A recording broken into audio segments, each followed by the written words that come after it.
Got to dance, Frank. Oh, hello, everybody. How are you doing today? How's everything going? Hopefully everybody is great, grand, and wonderful. We got a good show lined up for you this evening.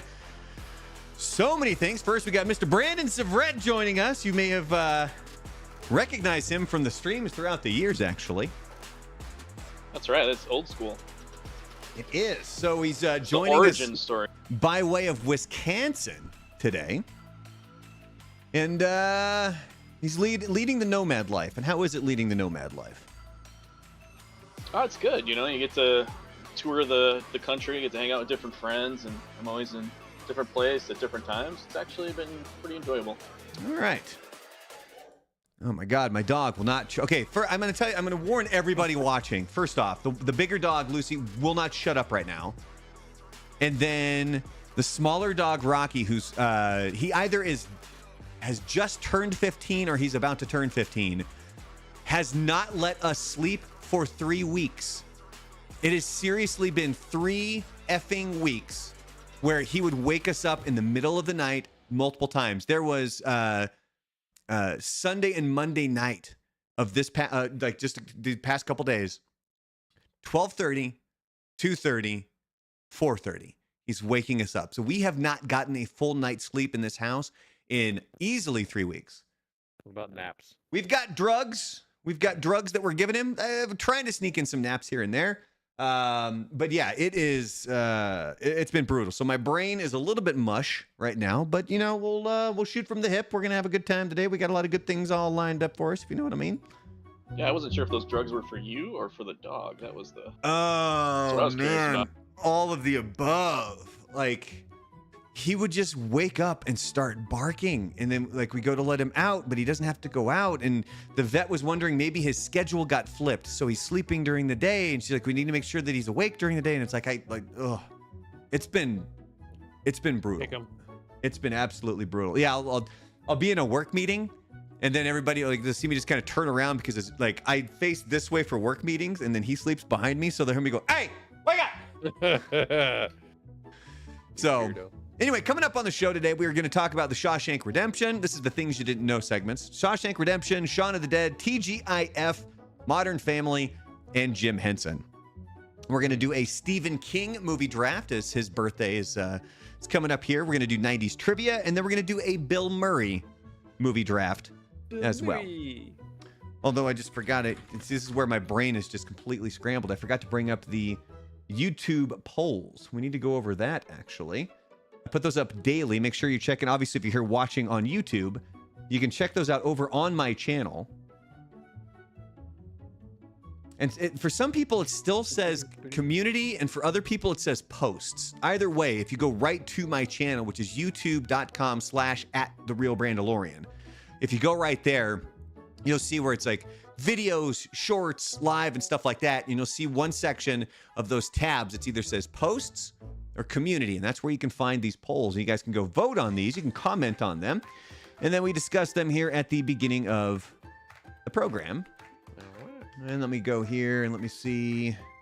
Polls. Oh, yeah. And most of the polls generally have to do with last week's topics. Can you click the keys a few more times? Here we go. All right, let's scroll back a little bit. This is the Wednesday struggle cast. At least everything's working. That's true. We haven't gotten the copyright thing up yet, so that's at least that's not happened. We'll go back to a post we even covered last week. This was in honor of James Earl Jones. The question was, what's your favorite James Earl Jones role? And the 4 options were Darth Vader, King Jaffe Jafar, Mr. Myrtle, which was the old guy at the end of The Sandlot, or Mufasa. So, Brandon, which one do you think won this poll? I'm going to go, since I know what your demographic is, I'm going to go with Mufasa. He's going Mufasa. Frank already knows. Yeah, I do. So, and unfortunately for Brandon, right out of the gate, that's a big negativity. No. Darth Vader, 66%. Okay. Yeah, see, Vader. I'm a little bit because he did the voice. You know, is it his character? I'm on that kind of controversy. You know, so because that was like a multi-person character. So. Oh yeah, Anyway, you had that's my thought on that. Yeah, you had the stunt guy in the costume, and you also had Bill Prowse in the costume. And, you know, you had the creating the sound of the breathing and everything. So it took a lot of people to create Darth Vader. Mm-hmm. All right, so first poll here: what was the must-have starter jacket in the '90s? Remember starter jackets, Brandon? Oh yeah. Okay, so which one was the must-have? And what I put on the list was Chicago Bulls, Charlotte Hornets, Oakland Raiders, and then for the fourth option, I put another team, and then comment below. So, Brandon, which one do you think won this poll? Oh, I already know because it's the Hornets. Because I had one. Everybody I knew had one. Like that was just the go-to. Frank? Yeah, I was going to say Hornets. No. Boo. I would have guessed that too. This poll, I've been tracking this for a week. It's blown my mind. The Chicago Bulls. The Bulls. Now, I remember those being popular, but out of all of the jackets, the ones that I remember most were the Hornets and even the Raiders, because everybody wanted to be like NWA. Mm-hmm. And somebody even did comment on this poll where they mentioned, like, have you forgotten about the Orlando Magic? Another popular one. Because, you had the Shaquille O'Neal and Anthony Hardaway years, and so those were pretty popular. But I think that those were kind of on the tail end. But truly the one that was the one, at least I thought, was the Charlotte Hornets. Yeah, see, all three of us were on the same page, so Yeah. I don't know. Correct, sir. All right. Who is the greatest quarterback of all time? Football question here for you. Next 3 are actually football questions, and this goes back to when Frank, myself, and Icky drafted our ultimate offensive trio, where you got a quarterback, a running back, and a receiver. So Andy the four. Dick. It's not Andy Dick. It's also not Bob Cousy. So the four options are Tom Brady, Dan Marino, Patrick Mahomes, or Joe Montana. Frank, who do you think won the poll? It's going to be Tom Brady. He's Can't saying be Tom anybody Brady. else, Brandon? Yeah, I would say Tom Brady, but I'm gonna go with Joe Montana just because just to be different. He's going. I He's think going he's got different. a shot. He's got a shot. He has a shot, but not by much. So Frank gets the point. Yeah, Tom Brady, 76% of the vote going to him. Joe Montana, 10. Patrick Mahomes, 9. Dan Marino, 4. It wasn't even close. No. Next one up. Who is the greatest running back of all time? The four options are Barry Sanders, Jim Brown, Marshall Faulk, or Walter Payton. Brandon, who do you think won the poll? I'm going with Barry Sanders. He's going Barry Sanders. Frank? I'll do a little sweetness. I'll go with Walter Payton. He's going Walter Payton and Brandon. Yeah, again. It's Detroit, right? I don't want to get Yeah, alive yeah, and call it Detroit. It's yeah, Detroit. So Barry Sanders came in with 61% of the vote. Walter Payton 17%. And Jim Brown actually 18%. I think people forget just how damn good Marshall Faulk was. Now, I wouldn't say he's the greatest running back of all time, but he was really stinking good. It's all those Colt years people forget about. Yeah, see, that's the thing. They only remember him from those few that he had with the Rams. And he was a part of the greatest show on turf. And it's Detroit because they're always in debit.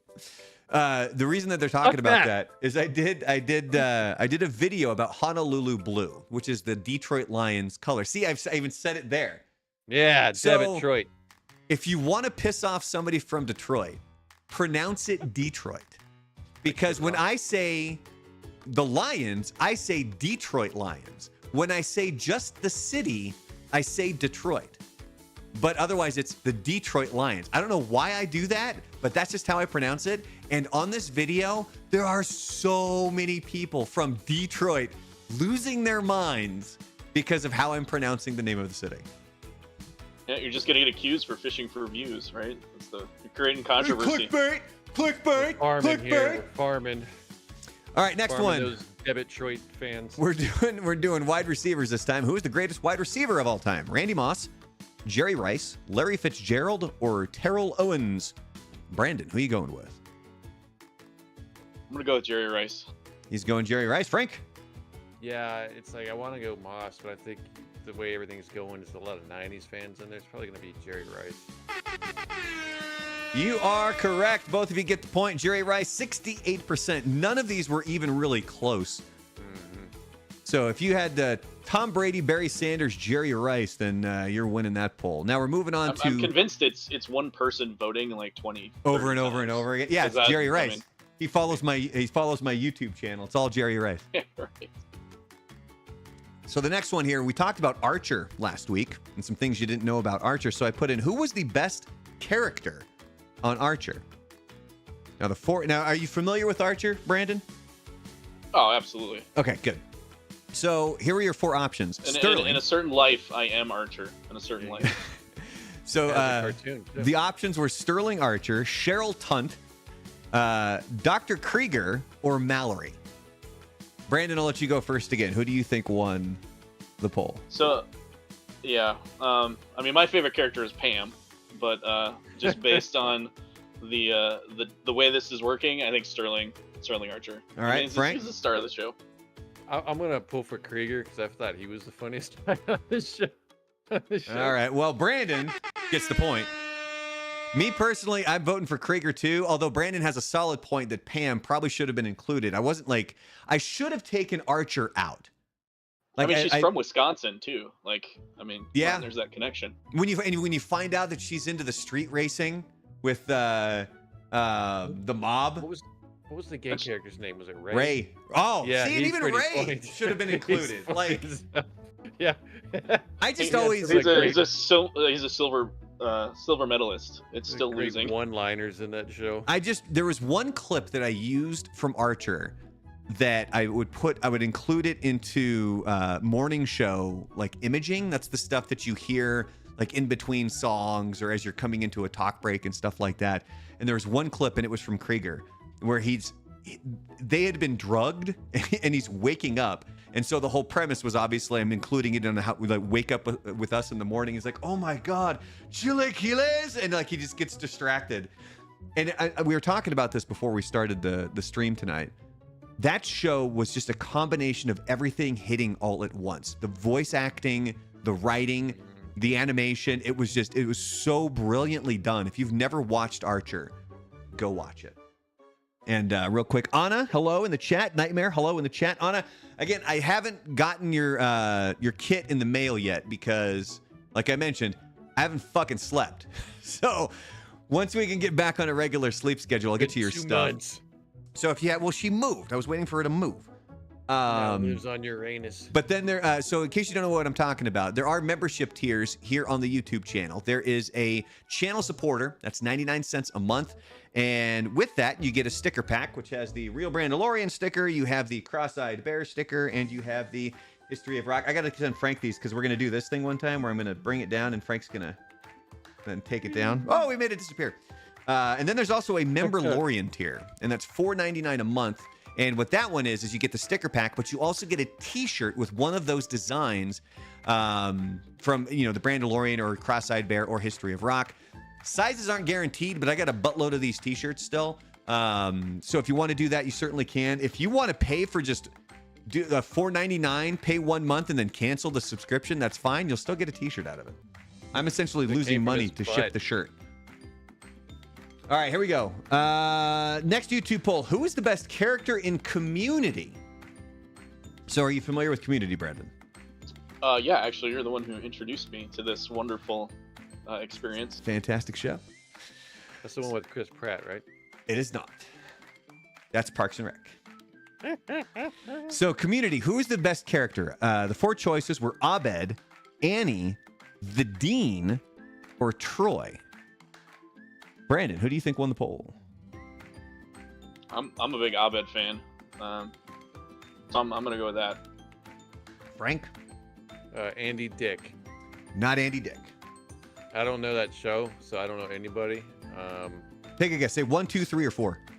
Who was the black guy on there? Troy? Was he? Yeah, whatever. Let's go. Played by Donald Glover.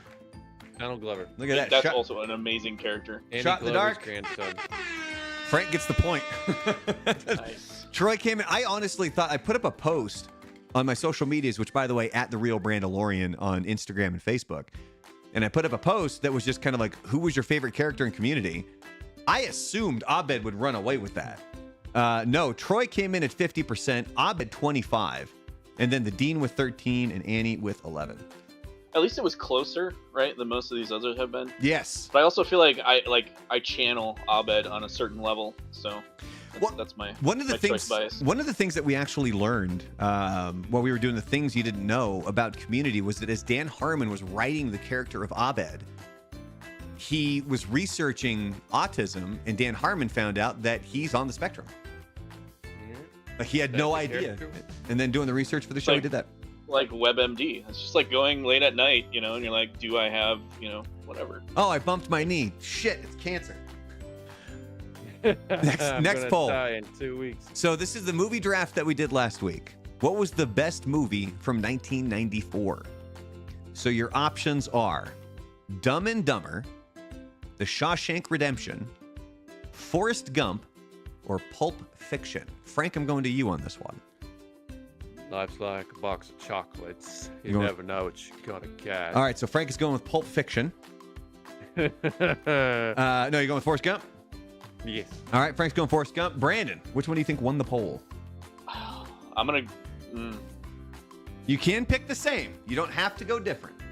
Mm-hmm. I know, because these were all like top movies. I mean, that was a good year. You know, you think back to the 90s, and yep.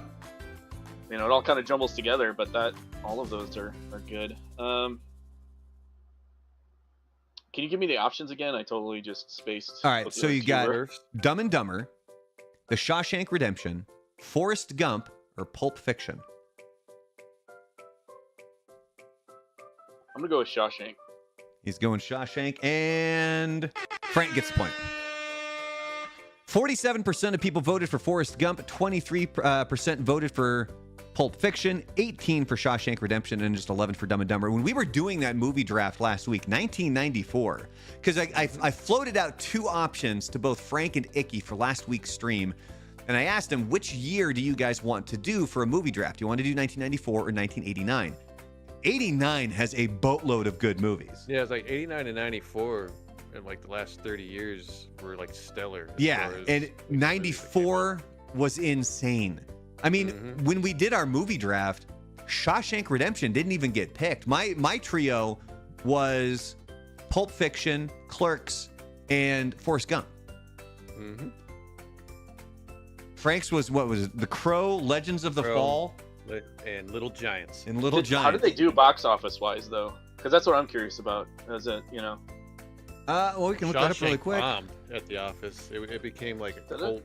I believe so, yeah. It did do really well, and it just became a cult movie after. Like, people just didn't go and see it for whatever reason. Yeah, and Icky had Lion King on his. So when you're looking at overall box office, wait a minute, that movie wasn't released in ¡94, was it? No, okay. Because it was showing that one of the movies that was one of the top earners at the beginning of 1994 was Mrs. Doubtfire. But it was actually released in November of 93. There you go. It was, look at this, listen to this. Mrs. Doubtfire was released in November of 1993, but for the weekend of January 9th, 1994, so well over a month later, it was the #1 at the box office. And then for a couple of weeks, Philadelphia then took the top spot. And then Mrs. Doubtfire came back and earned the top spot at the end of January. There's been nothing out from December. I mean, those were simpler times, man. Think about it, you know?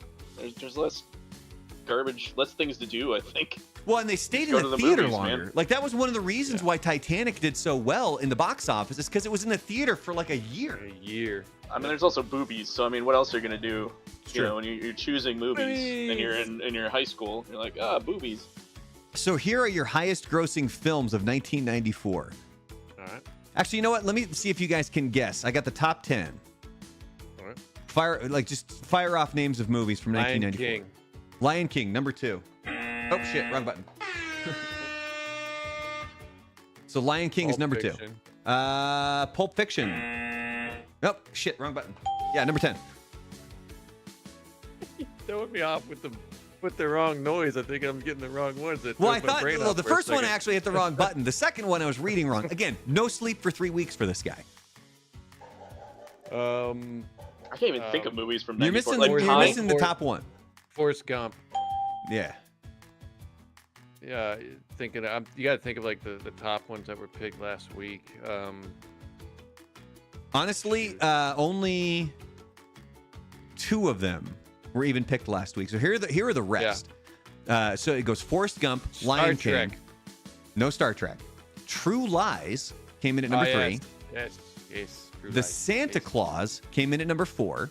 Oh, that was the one with Tim Allen. Yeah. I actually saw it, dude. Yeah. I forgot. Yeah. Number 5 was The Flintstones. Number 6 was Dumb and Dumber. Number 7, Clear and Present Danger. Number 8, Speed. Number 9, The Mask. And number 10, Pulp Fiction. I still have 2 of those glasses that McDonald's did to promote the Flintstones. Oh, yeah. Crystal, like, little glasses somewhere in the house. Glasses. He needs his glasses. Everyone always talks about the Batman Forever ones, but the Flintstones glasses were superior.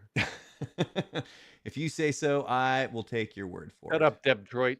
But on that note, watch out, Detroit. Things you didn't know. And the first one we're getting to right now is Shawshank Redemption. This was released September 23rd, 1994. It made $73.3 million at the box office on a $25 million budget. Now, the movie was based on a 1982 Stephen King short story collection that was called Different Seasons. Do you guys know what other really big Stephen King movie was also in that short story collection? Was it a Maximum Overdrive? No. Ah. Stand By Me. Golden Girls? No. Director Frank Darabont bought the rights to Shawshank Redemption for just $1. Nice. Is there any other residuals or anything, or was it just straight, here's $1? As far as I saw, it was just he bought the rights for $1. Then he went on to do The Walking Dead and got screwed. And of course, this is your Different Seasons, your Stephen King book right there. Also, The Mist. He did The Mist, another Stephen King. Darabont did that? Yeah. Oh. That's why there's like 2 or 3 characters that later went on to be in The Walking Dead, because he had worked with them in The Mist just before The Walking Dead was put out. He had the woman who shaved her head, who was Carol, the blonde chick who was also in the show. There was one other person that was in that show that was in The Walking Dead. I don't think I knew any of that. Oh, the guy with the beard. The guy with the beard. Oh, yeah. I remember his name. He was also in Shawshank Redemption. I brought it back around. Look at you. Look at Frank going full circle, baby. Just dropping knowledge. So the scene where Andy approaches Red about the rock hammer, it took 9 hours to shoot. And yes, for the majority of it, Morgan Freeman was playing catch. Oh, man. He was already like 84 years old at that time. I'm sure his arms were tired as hell. Have I ever told you about the time I ran into him in downtown Portland? Was it actually him? Yeah, it was him. Because he had a house like on the Willamette River. And somebody recognized him. It was back when we would like go hang out on Broadway, like, and everybody would show off their cars and crap. And he was just walking down the street, and a group of our friends, a couple of them went up to him, and they were like asking him for an autograph, and he said, no, but you can shake my hand. And they came back, and they're like, oh, what a dick. And I was like, no, dude, that's swagger, man. Like, that's pretty cool. Like, I thought that was pretty awesome. They didn't seem to think so. But then, like, for the rest of the night, everybody, like, we would get distracted by other things, and then all of a sudden, we'd snap back to reality and be like, dude, we met Morgan Freeman tonight. Now, he actually recorded his voiceover before they shot any of the film. So what they would do is when they were filming certain scenes that had his voiceover, they played it over loudspeakers so that the actors were then reacting to his voiceover. But the problem was that specific recording wasn't all that great, so he ultimately had to re-record it anyway. Did you know Grim Reaper from Bill and Ted's Bogus Adventures in that movie? It's him right there. There he goes. And finally, Red In the book, he is actually a middle-aged Blue? Irishman. Okay. Hence the name. That's Red. Didn't he say something about being Irish in the movie as well? He makes a comment about it, and that's Yeah. a callback to the original novella because he is an Irishman. Novella? Yeah, it's a short story. Chocolate spread? That would be Nutella. Oh no, I spilled all my novella. All over when I was visiting Detroit. Detroit or Detroit, Michigan. Next up on Things You Didn't Know, Shaun of the Dead, released September 24th, 2004 in the US, but it was released on March 29th of that year over in London, April 9th to the rest of the UK. It made $38.7 million at the box office on a $6 million budget. Now, did you know that this story originally came from a TV show? Friends? No. There was a show called Spaced that was created by Edgar Wright, Simon Pegg, and Jessica Stevenson. The episode had Pegg playing a character named Tim who takes a dose of bad speed, and he stays up all night playing Resident Evil, and then he begins to hallucinate that he's actually fighting zombies. Sounds like it came from the BBC. So what you're saying is the Shaun of the Dead is like a dream, right? It's like a dream movie. It's a crackhead Pretty much. trip, basically. And on top of that, a lot of the zombie extras are from Spaced. They were fans of the show, and they sent out a call out to fans of the show saying that they were making this movie. So they showed up, and that's where a lot of the zombie extras came from. It's fans of the television show. Okay. I want to say about 200 of them. That's came cool. in. Like now, you'd probably have to pay, you know, to be like a premium member of that community, and then go do it. Like that's how. And I crappy believe this character here is from the original episode. Correct me if I'm wrong. Down in the comments, let me know. But I believe that they'll that let you know. character. Oh yeah, don't worry. They will let me know that whether or not that character actually did come from space. Now, do you remember what Shaun's mom calls him? Her nickname. I want to say Buttons, but I know it's not Buttons. That's not Buttons. Yeah. something British. I don't know. Pickle. On mine right now. Yeah. Remember she calls him Yeah, Pickle. that sounds British. The next thing was Cookie. I don't know why. Buttons, Cookie, we were eventually going to land on Pickle. We were gonna get there. So Andy Dick. that nickname actually comes from Edgar Wright, one of the co-writers, because his mom would call him that when he was young. All right. And finally, the Why would you call him godfather of zombies himself. You know who that is, right? Romero. George A. Romero. Now, he was a big fan of the movie, and so he included Simon Pegg and Edgar Wright, and this is George A. Romero's Land of the Dead from 2005. All right. Highly Edgar underrated, Wright. too. Land of the Dead's good. They're good zombie movies. Like, George A. Romero always knew what he was doing.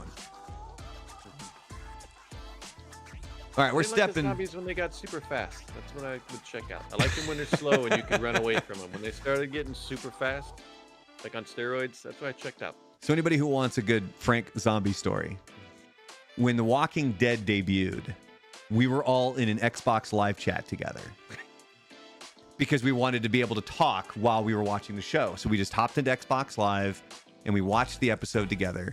And there's the scene when Andrew, whatever. Andrew Lincoln's name. How am I forgetting his name? I haven't seen that show in ages. Anyway, when he's in the tank, and there's the one dead guy. Goes to Atlanta and gets stuck in the tank because he's surrounded by zombies. And so there's the one there, and then all of a sudden you just hear Frank going, "It's alive! It's alive! He's there! It's alive! He's gonna move! Shoot him! Shoot him! Shoot him! Shoot him!" And Frank is legitimately like freaking out, and then the zombie comes to life, and Frank's like, "I told you to shoot him!" We need to do a watch party with zombie movies or a zombie TV show with Frank. That would be great. We're going back all the way to September 22nd, 1989 on ABC. Wow, TGIF. Here's your memory lane there, folks. So the original lineup of TGIF was Full House, Family Matters, Perfect Strangers, and a show. Actually, hold on. I had pictures of all of these. Let me do this. So, of course, you had Full House. You had Family Matters. You had Perfect Strangers. Larry. And then there was another show that was called Free Spirit. I don't remember that one at all. I don't. Yeah. Sorry. It was pretty quickly replaced by Just the 10 of Us. Uh-huh. And do you know who that looks like to me? Looks like he's wearing a onesie. They're all wearing onesies. Why is the adult male wearing a onesie? I don't know. But doesn't that look like Will Sasso from that one Mad chick. TV? Yeah, that one chick caught a sniff of his balls and was like, "Jeez." Right here, she's like, Christ." "Oh." Yeah. I mean, I can what see a the onesie doing that, hell? right? You sweat in your onesie, that ball stench is just gonna rise up. Like, It's gotta why go not? somewhere. Why'd I have to be on my knees next to his crotch? Somebody picked the short straw.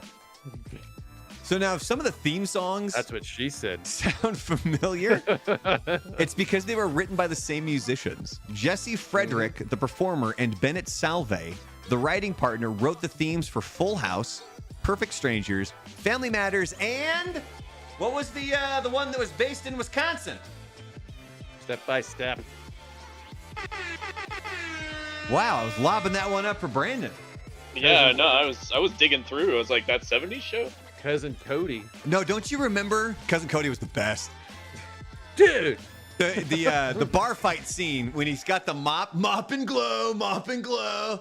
Yeah. And he was an actual, like, karate champion, too. Like, that guy knew how to fight, which is wild. It always And he weirded got me in trouble out. for beating up his girlfriend in real life. Nice.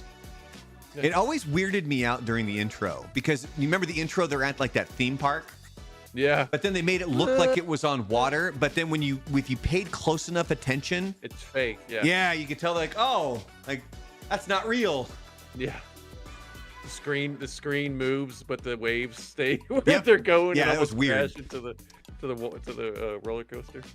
Now, Perfect Strangers was inspired by the Olympics. Okay. Television producers Thomas Miller, Robert Boyette, and Dale McRaven, they talked about the culture shock of international athletes experiencing American life at the 1984 Summer Olympics in Los Angeles. So, follow me here. Where's the next Summer Olympics happening? It's not Los Angeles. I'm just saying, Perfect Strangers reboot. I always thought it was like a kind of playoff of, damn, now it just slipped me. The Odd Couple. I thought that was like. Yeah, I mean, obviously, you could definitely see the parallels there, but I think that their main inspiration was that. Oh, snap! Anna says in the YouTube chat, I loved Sabrina the Teenage Witch. I'm gonna do a video about Sabrina the Teenage Witch because there was the original, like the movie that they did, which was the pilot. Do you know who was in that? Claire Danes. Andy Dick. No, it's not Andy Dick. Ryan Reynolds.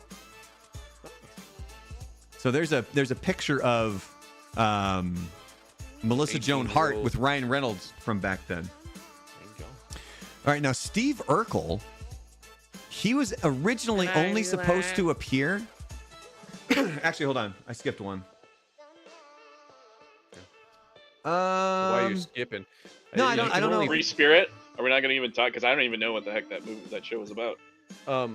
Well, if on Disney Plus, like that's one thing I learned is that ABC put all those shows on, but they were in different studios. So, like on Disney Plus, you only get Dinosaurs, Boy Meets World, and I think one other of that time period because the rest of them were done with different studios. So ABC and Disney did not actually own the rights to those shows. So you'll never see them on Disney Plus unless they buy out all the studios.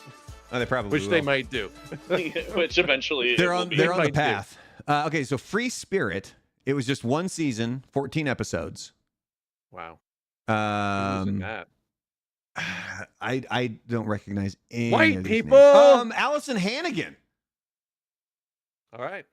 You know who she is, right? One time okay. at band camp. Yeah. It's One Time at Band Camp. Yeah, so she was in it. So Free Spirit follows the misadventures of a mischievous and vivacious witch named Winnie Goodwin, who is summoned by 10-year-old Jean with a wish. and is So subsequently they just repackage it and made Sabrina. Art Show. Yeah, they just repackaged it 10 years later, or 8 years, whatever it was later. and then she's subsequently hired as a live-in housekeeper by Jean's father, a recently divorced lawyer. Winnie looks after Thomas's 3 children: Jean, 13-year-old Jean, 13-year-old Jessie, who was played by Allison Hannigan, and 16-year-old Rob, who are still adjusting to their parents' divorce and their move from New York to suburban Connecticut. Jesus, no wonder why it was canceled. Thomas has no idea that Winnie is a witch, but his 3 children do. Although Winnie is good-hearted and never means any harm, her powers frequently get her and the family into trouble. Winnie often has to scramble to get out of various situations while keeping Thomas from learning her secret. The classic 90s trope. You get You're like right, a family, and then you get the one weird kid that's always getting them in trouble and carrying them on adventures, and that's all the 90s were. Yeah. And that's that pitch has to have the word hijinks in it somewhere. Yeah. Like Yeah, you know it does. The normal family meets the crazy neighbor or the crazy cousin. The Cody starts living with the normal, mixed. That's all the 90s sitcoms were. Or chaos It was that weird ensues. stuff. Yeah, that's all it was. All right, so the original, back to Perfect Strangers here, the original cousin Larry was Louis Anderson. Mm-hmm. The producers felt that the chemistry was missing, so they eventually went with Yale graduate Mark Lynn Baker, who obviously is that guy right there. All right. And then you've got Bronson Larry. Pinchot, who was in Beverly Hills Cop and was just amazing in The that. best thing ever. No, it's very Oh, serious yeah. piece. I sold one of these. Get the fuck out of here. No, I cannot. cannot. Now, You like with the lemon twist? so if you were Make to it pick, myself. if you think there was one character you could choose or pick out of the TGIF lineup, who would it be? Like as the star of TGIF. The one that they. Oh well, I mean, Urkel took over the world for like a while there. I mean, Yeah, I was gonna go with Urkel. Yep. my brothers had the little pool toy, right? I knew that. And that's, he just would keep making his noises over until the dog. Well, especially when he became Stefan too, right? It was Yep. the duality of man. Well, you know Right. why they did that for him? Because he was beginning. One, they made him dress. I don't know if you guys remember, like in like the second season, they made him dress like a girl. Like his cousin had visited town, and he dressed as a girl, and she falls in love with Eddie, the older brother. Mhm. And like it put him in tears. Like he hated that because he had to dress like a girl. So they came up with ideas to expand his character so he wouldn't be stuck as Urkel, and they made that Stefan and all the other, so he could be all these different characters, so he wouldn't just be stuck as Urkel. Well, there's another reason why they did as well. But first, Steve Urkel, he was only supposed to appear in one episode. Yeah. And he wasn't even introduced until midway through the first season, but he became such a hit, they had to incorporate him more. Now, Jaleel White has said that doing the Urkel voice caused damage to his voice for years. And finally, ABC ran a poll, an internet poll, asking the audience if Corey and Topanga should get married. Boy I Meets remember World. that. Boy Meets World creator Michael Jacobs thought that they were too young. They were just 20 years old. Jacobs did suggest the poll, though, and the audience voted for them to get married. So midway through the final season, they said, I do. Mm-hmm. That Remember fan that, service. It's like one of the first online votes that I can ever really remember. Did you was vote? that whole- You did, didn't you? Oh. No? I stopped watching. Advancing technology. Yeah, I think like what? That was like 98, 99. I had stopped watching TGIF at that point, so. Yeah, I don't. I When I went to didn't the watch a college ton years, of. I was out. I didn't watch a ton of Boy Meets World. I Didn't watch kind of Nick aged Did out of that. porn. The ones that I really remember, going back to this, I do remember watching Family Matters. Dinosaurs was huge. Dinosaurs was Full it, House. Yeah, I was there, man. But it was, by the time it was like focusing more on Boy Meets World and Sabrina the Teenage Witch, Yeah, that's when I was I out. kind of phased out at that point. Mine was the Family Matters, Dinosaurs, Step by Step, and Full House. And then when they kind of phased out, that's when I stopped watching at that point. Let me see. What about Free Spirit? Not Free Spirit? I don't. It's not in my memory bank, so. Oh, by the way, what Sorry. always wrapped up TGIF? So they had the 2-hour block, and then at 10 o'clock, what always came on? After that, Yeah. wasn't it like one of those crime shows? 2020. Yeah. 2020. yeah. I was gonna say Um, unsolved mysteries, but yeah. I didn't. So let me see here. So yeah, Dateline. by like 1991, you had Full House, Dinosaurs, Family Matters, and Perfect Strangers. That was your lineup. And I watched then the hell out of Dinosaurs on Disney Plus. I've watched that thing 3 or 4 times. following up in the fall of 1991, you had Family Matters, Step by Step, Perfect Strangers, and Baby Talk. Baby Talk. Was that when they tried to they have the catapult babies, on? Yeah, loosely based on Look Who's Talking. Look Who's Talking. Yeah. Well, it's like that one I told you about, the alien family that showed up and like everybody forgot about, but I remembered it. That weird ass show. Yeah, Family Matters was kind of the staple of TGIF, and then Boy Meets World came in '93. Step by Step was still going on, and then you know what also came in 1993? Well, dude, that 91 year, if you look at that as far as like in kids' perspective, that was like the year Nickelodeon did all their cartoons and Snick kind of began, and then you had TGIF starting their whole thing. Like a lot of shows premiered and came out in 91. That must have been like the turnover for whatever reason. But if you look at everything in just that 1 year, it's wild. We defeated communism, so you know That too. it was time to let everything out. That's true. That's why we got Urkel. We brought the wall down And got Urkel out of it. And we did it for Urkel. Yeah, so 93, Family Matters, Boy Meets World, Step by Step, and then Hanging with Mr. Cooper. Yeah, that was a decent show. I loved Hanging with Mr. Cooper. I thought it was great. Let me see here. Things you didn't know about Modern Family. Frank says he has not seen this. Brandon, have you ever watched Modern Family? I've only seen a few episodes. It's become one of the go-tos for us as a family to watch, because my kid really enjoys it, and it's a good fun show to kind of just put on. You can watch it while you're eating television, while you're eating dinner. Again, no sleep for 3 weeks here. So Modern Family debuted September 23rd, 2009.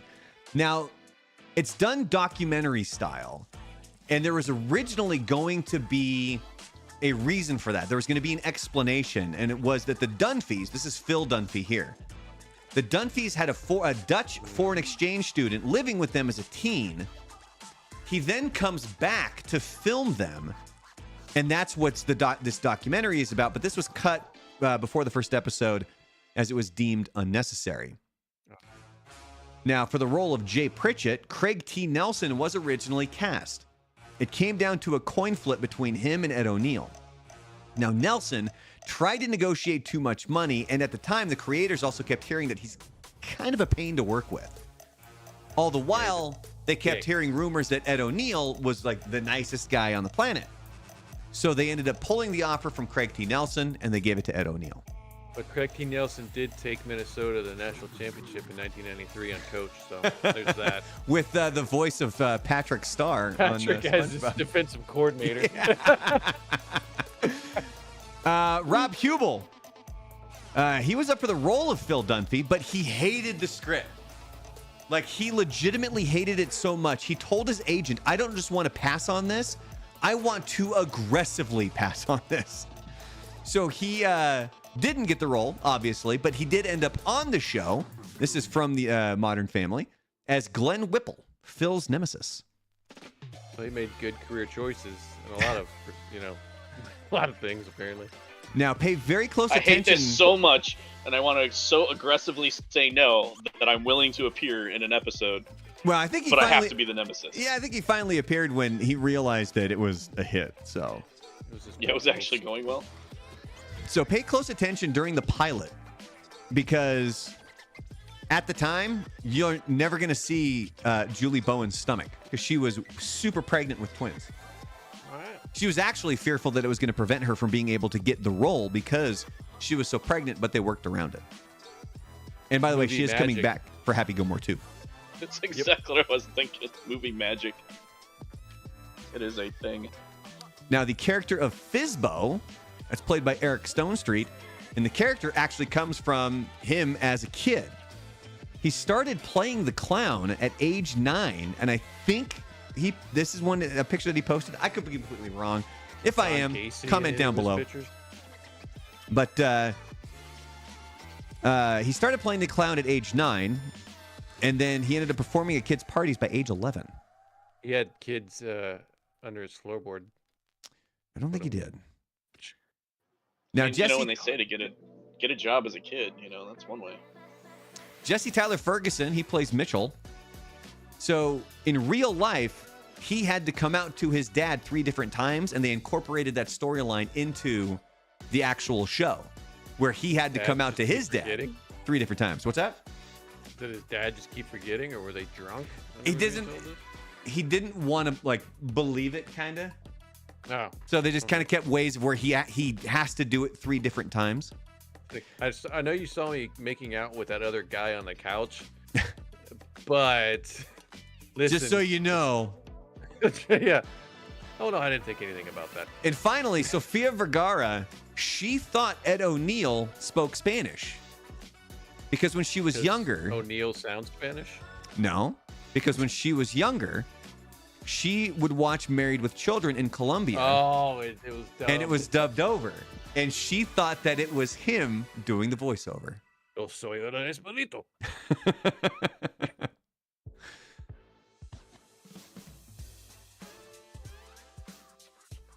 Things you didn't know about Jim Henson. He was born September 24th, 1936. He passed away on May 16th, 1990. Wild shirt. He was a pretty wild dude.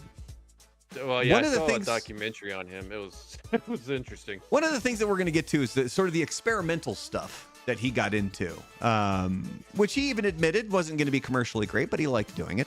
Now, like the Fraggles? Henson met his wife in puppetry class at the University of Maryland.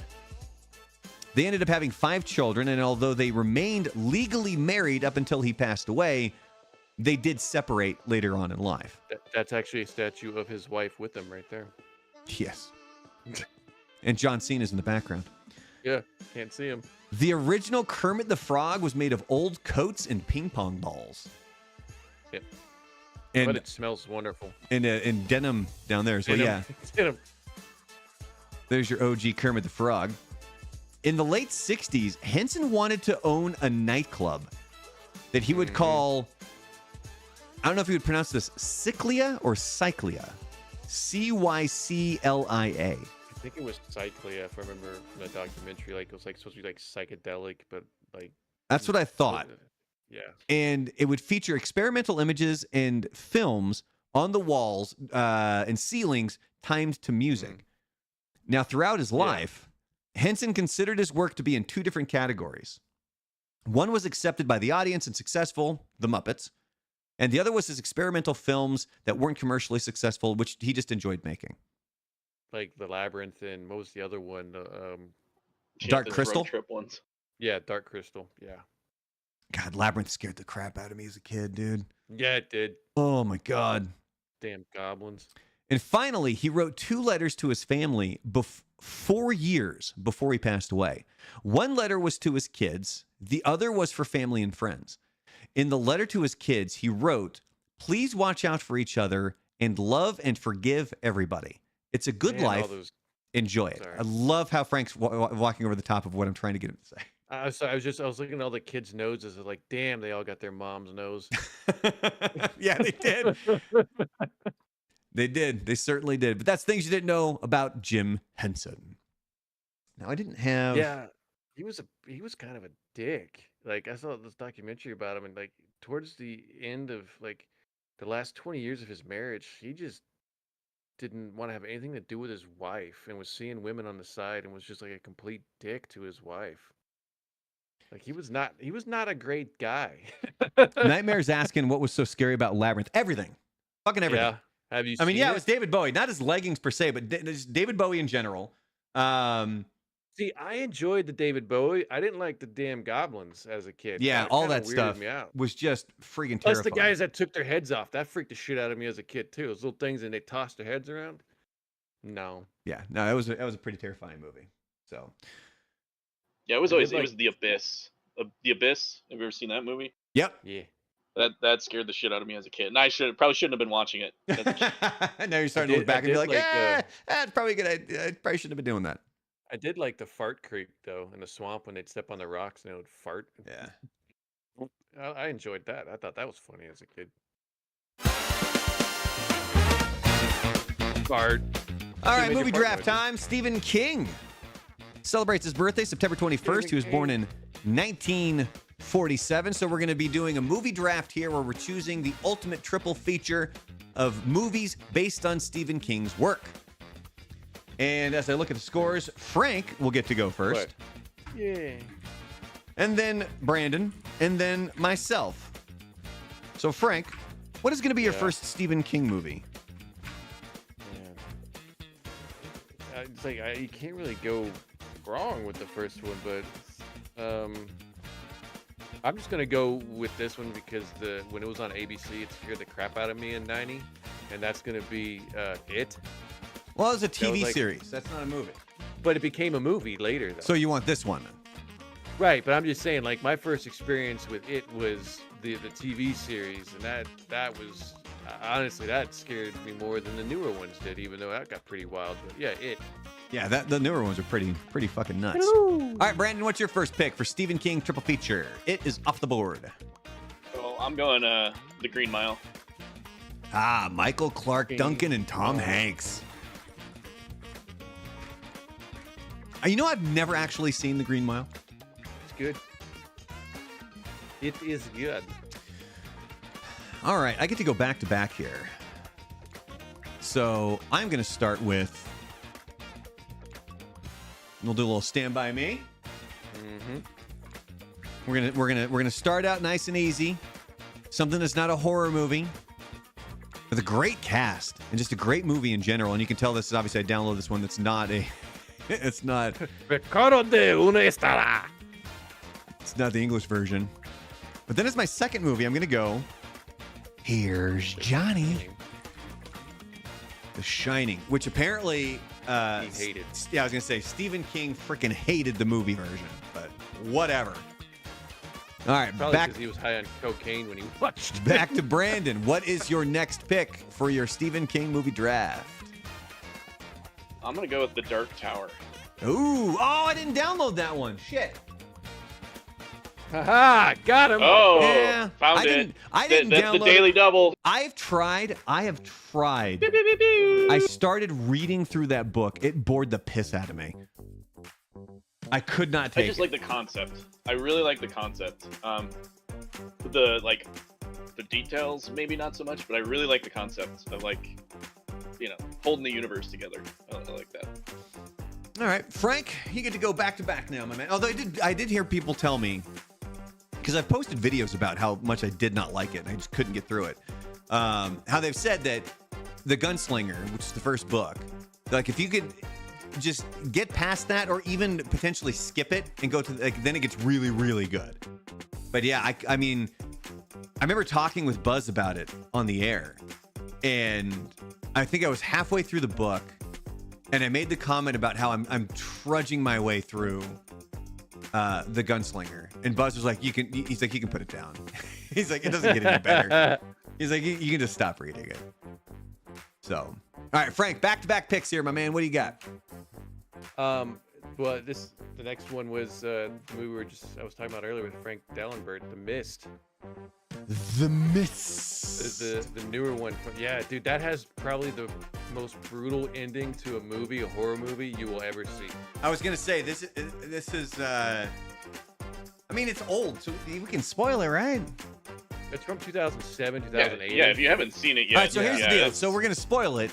Fast forward, click that fast forward button a couple times if you don't want this. But it's the one where they're in the car, and then they're about to be saved, but they kill themselves seconds before they're saved, right? Well, no, it's the main character, Thomas Jane. There's only like 5 bullets left, but there's 6 people, and they don't think they're going to get out of the mist. They think it goes on forever, so they have to take a straw over who's going to kill everybody. But then the one person remains. He gets the straw, so he has to kill everybody, including his own son, who's like 6 or 7 years old.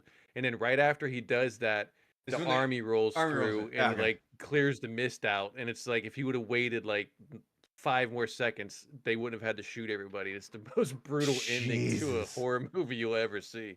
All right, movie Yeah, 3 but for that's you, like Frank. that's just brilliant though. That's just Yeah. such a brilliant ending.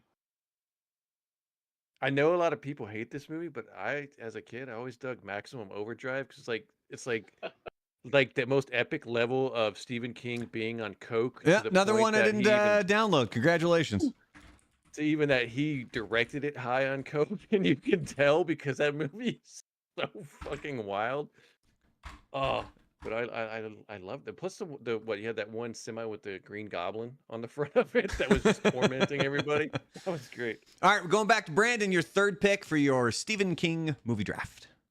No, that was gonna be my pick, Maximum Overdrive. So Woohoo. that was solid. I'm Oh, gonna go Lord. with Children of the Corn. There you I'll go. go with a solid classic. Children of the Corn. All right, so some honorable mentions here. There's one movie I have to pick because it's actually one of my favorite movies of all time. But we'll go through some honorable mentions. This is 2 weeks in a row now where Going through Shawshank Shawshank. Redemption should have been picked and wasn't somehow. I have a question. Did Stephen King, because it showed up on my list, was Running Man a Stephen King? Yeah. Okay. It I did just download didn't that seem one. Like, yeah, I was about to say, it just didn't seem like that was a Stephen King type. They must have really like done a lot of Hollywood writing to that because I don't think there's no way that was like straight Stephen King. I'm also a little I mean, he's surprised not really credited on here Yeah. anywhere either. nobody's going with Misery. I thought about it, but I've never seen it. So No, you don't have to have seen it. Cheers. Who cares? It's a lie. it's a lady that kidnaps a guy and keeps him in the house. Don't forget Lawnmower Man. Never And seen that it. and those that fantastic CGI that's in that movie. Yeah, I have seen clips of that. The lowest rated Stephen King movie on Playing Rotten Layers? Tomatoes. Graveyard shift. Yeah. Okay. We also have Pet Cemetery. This was the original. There was the sequel to The Shining, which is Doctor Sleep. That's got Ewan McGregor in it. Oh, I didn't even realize got- it had a sequel. Yeah, it came out what 2-3 years ago. Yeah, so Ewan McGregor plays the kid from The Shining, as you know, he's grown up. And he plays a kid again. And don't forget, you had Christine. Christine, the car. Yep. You had who Futurama did that episode with Yep. Bender. yep. You also had That's one of Cujo. my favorites.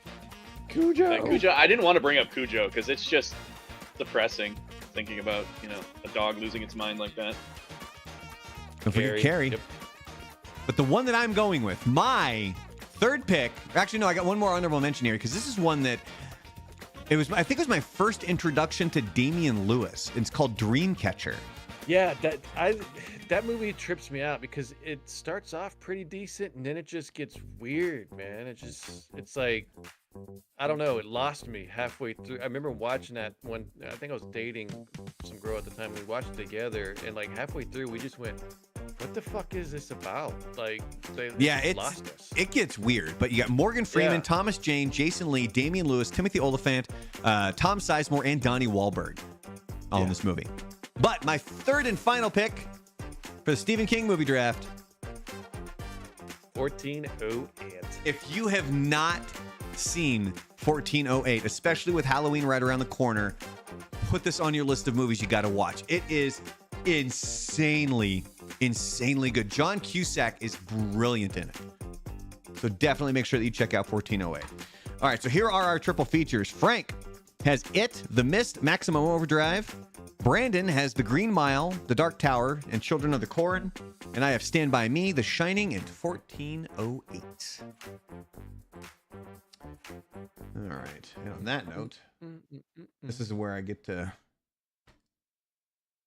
You know what this means, right, Hit Frank? the button. What's up? You know what this means, right? You're old? No, it means it's time for 90s trivia because I can't read the Oh. cards without glasses. Andy Dick. Andy Dick. Andy Dick. All right, 90s trivia time. Considering, going to reset you guys' scores here. Considering Frank won the original round, I'm going to go with Brandon. You get to go first. If the one Awful at contestant trivia. does not get the correct answer, you do have a chance to steal. So, Brandon, starting with you. Yeah. Wait. Let's see here. What glasses-wearing singer topped the charts in 1994 with "Stay, I Missed You" with the memorable lyric, "And you say, I only hear what I want to"? I have no idea. Like I said, I am awful at trivia. Brandon is a big negatory on that one. Frank, you got a steal? Yep. That is Lisa Loeb. That is Lisa Loeb. I had a buddy who was obsessed. I don't want to say obsessed, but he had the Still hots looks for it. good. She's like in her mid-50s. Still looks good. All right, Frank, over to you. You got a 1-0 lead here. What, let me see. Oh, wait, here we go. What TV character has a poster of a UFO with the line, "I want to believe," hanging in his basement office? That's Fox Mulder, David Duchovny. That's one I bet Brandon probably knew. Yeah. Yeah, damn it. Probably. If it's nerd culture, I got you. Yeah. But, anything outside of that? These are all just generic 90s ones. I'm pretty sure I got nerd stuff around here somewhere, too. All right, back to you, Brandon. You're down 2-0. First 1 to 5 wins. What pocket-sized PDA, launched in 1996, sold 1 million units in 18 months and boasted an easy-input alphabet system instead of a keyboard? Oh, that's got to be BlackBerry. No. 1996. Frank, you got to steal. I no clue. Andy Dick. Palm Pilot. The Palm Pilot. Oh, it's Palm Pilot. I got to be careful doing that, too, because, by the way, Brandon, this camera that I bought, it has a feature on it, so that if I do that, it'll follow me around. And just like that, it doesn't. Yeah. Well, no, because I turn it off. show I up. specifically turn it off. All right. Let me see here. So we're back to Frank. Let's say that Right. feature's only for your OnlyFans. Is that what? That's when you turn it on. For crotch shots. All right, Frank. What new single currency was adopted by Europe's 11 participating countries on January 1st, 1999? Euro. The European Monetary Union began using the notes and coins in 2002. It is the euro. All right, Brandon, you're down 3-0. Here you go. What European country was split into 2 separate nations in 1993 in an amicable parting referred to as the Velvet Divorce? Oh, is that Czechoslovakia, the Czech Republic and Slovakia? Whoa! And he got all the bonus stuff too, man. Yeah, it was Czechoslovakia, which split into the Czech Republic and Slovakia. Made me think of George Costanza with the velvet. Yeah, exactly. It'd be draped in velvet if it was socially acceptable.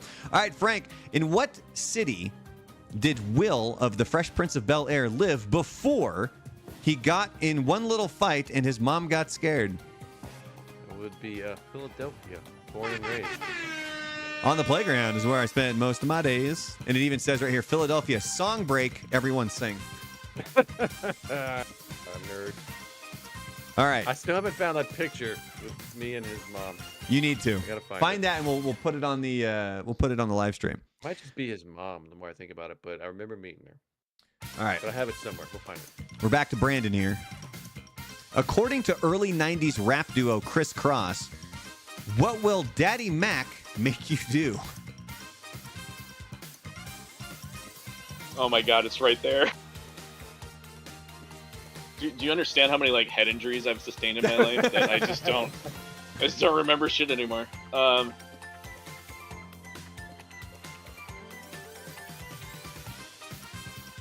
I don't know. I don't remember. Frank? Daddy Mac will make you jump. You are correct, and Frank gets the victory. The Daddy Mac will make you jump. It was actually twice. Now we do have some winners music for Frank. Frank, if you want to give a speech, you're more than welcome to do that. Will make you jump.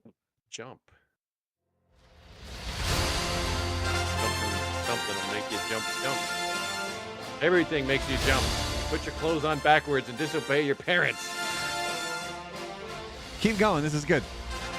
Even your underwear backwards, so you can't pee out the front. I never understood why people would do that. I didn't either. I mean, you gotta be different. You gotta have something that, sets you apart from the crowd. You cover your face, it makes it look like you're walking backwards. You know what it makes me think? That makes me think of. Do you remember the episode of Community and the Ass Crack Bandit? No, I've never seen it. Do you remember that one, Brandon? I vaguely remember that. So yeah. what they do. So it's a brilliant show, brilliant episode. And this one's it's done in the theme of like a serial killer movie, where they're trying to track the Ass Crack Bandit, because what's happening around campus is when people are bending over, somebody's dropping quarters in their ass crack. And so it's like, and it's causing them all this like PTSD and stuff.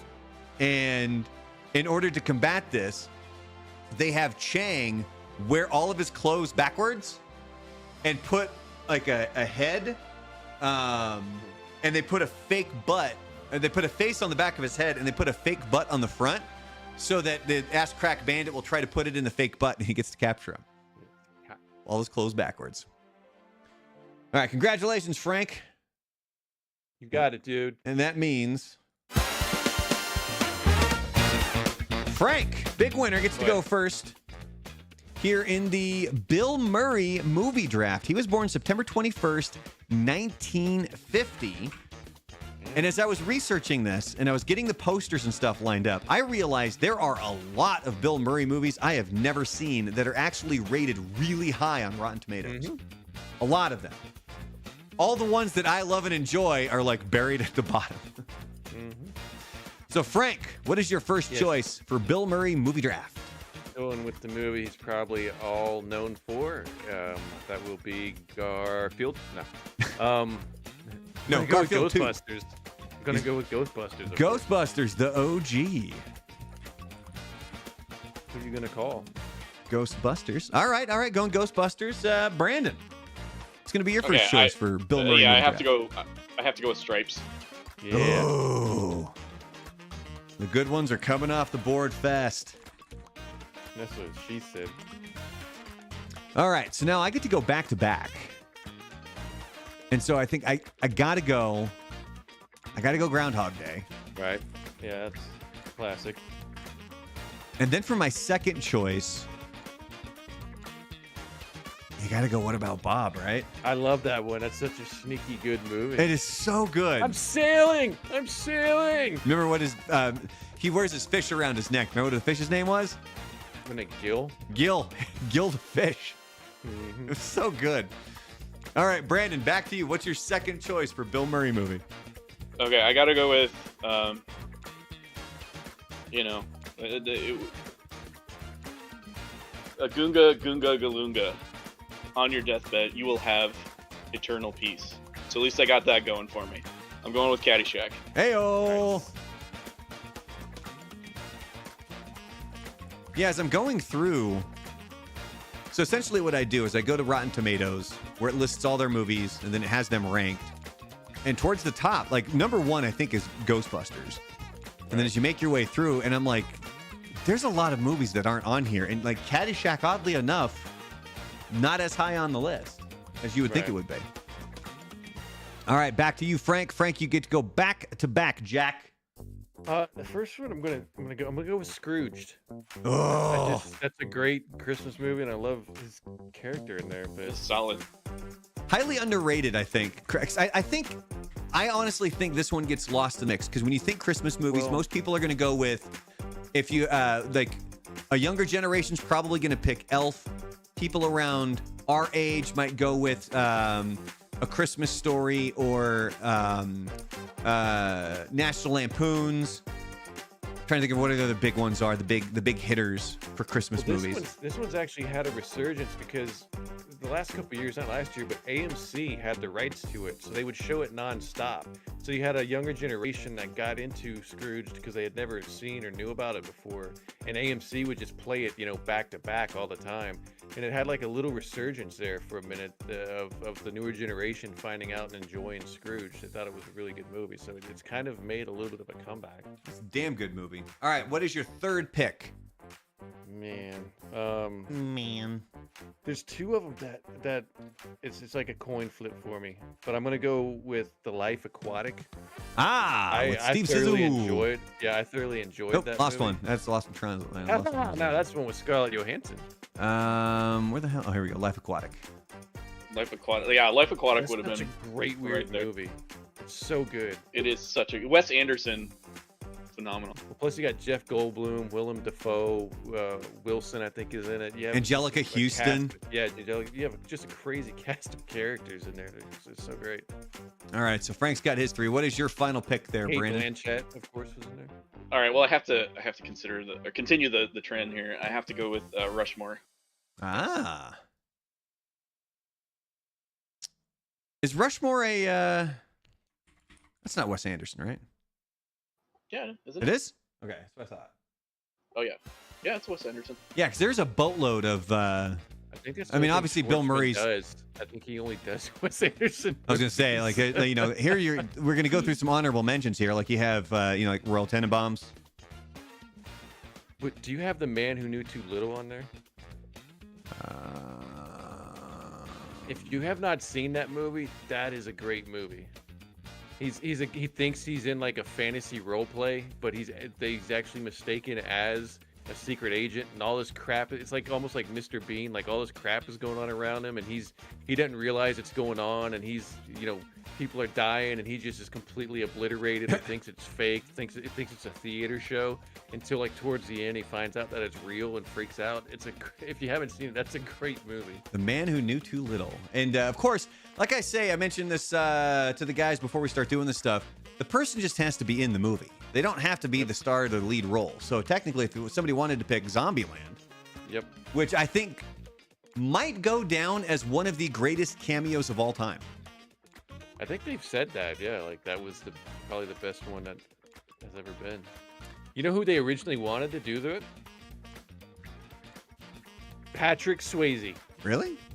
Yeah, but that was close to when he was Oh, he was had he the sick? cancer. Oh. Yeah, and so he couldn't really do it. But Patrick Swayze was who the director wanted originally. And then there was like a cast of like a few other people that they wanted but couldn't get. And Bill Murray agreed to it. But yeah, Patrick Swayze was going to be your guy. Of course, there's one other Wes Anderson flick. I remember watching this and not knowing what the hell was going on. Well, a lot of his movies are like that. Yeah. Yeah, you I was just like, don't I know know until the end. I was like, I don't know what this is. He was also Bill Murray was in Tootsie. Mm-hmm.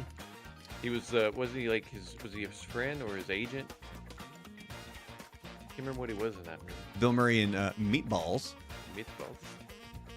What are some other ones here? Here's another Wes Anderson flick. Fantastic Mr. Fox. This is one I don't think I'd ever heard of it, but it was really highly rated on Rotten Tomatoes. Broken Flowers. I'd never heard of it. This one I had, Coffee and Cigarettes. Because remember, this was a big deal when it came out. Because it's a bunch of, you know, stories about people who, in the conversations and stuff that happens when people are having coffee and cigarettes. Now, don't forget, also one of his highly underrated movies. Space Jam. Larry Bird's not white. Larry Bird's clear. But my third and final pick is going to be... Kingpin. Good one. He's just great in that. So here we go. So here are our triple features for Bill Murray movies. You have Frank. He's got Ghostbusters, Scrooged, and The Life Aquatic. Brandon has Stripes, Caddyshack, and Rushmore. And I have Groundhog Day, What About Bob, and Kingpin. That's a good, solid selection all around. Well, and so what I do is I end up Good taking... job to us. I end up taking these posts and I put I make a post out of it, I should say. Put it up on Instagram, put it up on Facebook. And then when we put it up there, it shows what everybody's triple feature looks like. And then I ask, who do you think drafted the best? So I'll be sure to put these up. I had my schedule. I guess I don't have it anymore. But yes, make sure you go into Instagram and Facebook at The Real Brandalorian. You can follow me there. You can check out the posts. There's 3 different shorts / reels that drop every single day. The times are actually, it's 6 a.m. noon and 6 p.m. Mountain Time. That's when those things drop. We do this live stream every Wednesday. I think we might be about due for a game night, Frank. We might need to rock and roll on some Jackbox. We need to gather up the group and get a lot of people to throw down on some Jackbox. We might need to do that. What am I forgetting here? Don't forget the memberships here on the YouTube channel. We got the sticker packs that you can get if you're a channel supporter. That's just 99 cents a month. You get a sticker pack. I'll mail it to you.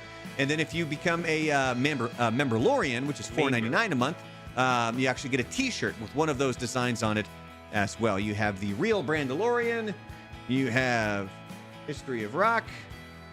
And then you have the cross-eyed bear, which I could give right there to Frank if I do that. I was hoping that you were going to leave with that screen with the Kingpin with her spread out, bent over the longest time.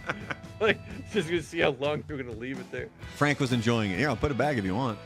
No, it's just like it had to been great for like people just coming in or just tuning in, when like, they watch hey, this what's going later. on there? They're like, hey, look.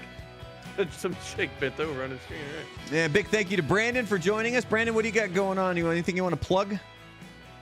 No, I mean, you and I have talked about it. Maybe we need to do a show on the veteran suicide prevention stuff. There's a lot of crazy cool work we're doing there that I think a lot of people would be very interested in. Well, definitely, I'm going to connect with you on that, and we'll create some content for that because that's definitely something that needs to be more on the top of people's minds. I think that unfortunately, especially when it comes to veterans, they just kind of get forgotten about sometimes, and that's not acceptable in any way, shape, or form. But on that note, have you guys yourselves a fantastic rest of your Wednesday. We're going to be back again next Wednesday again. And I'm thinking we're going to do another Jackbox night. So if you don't know what that is, so Jackbox, if you ever played You Don't Know Jack, that's that computer trivia game that was out in the 90s.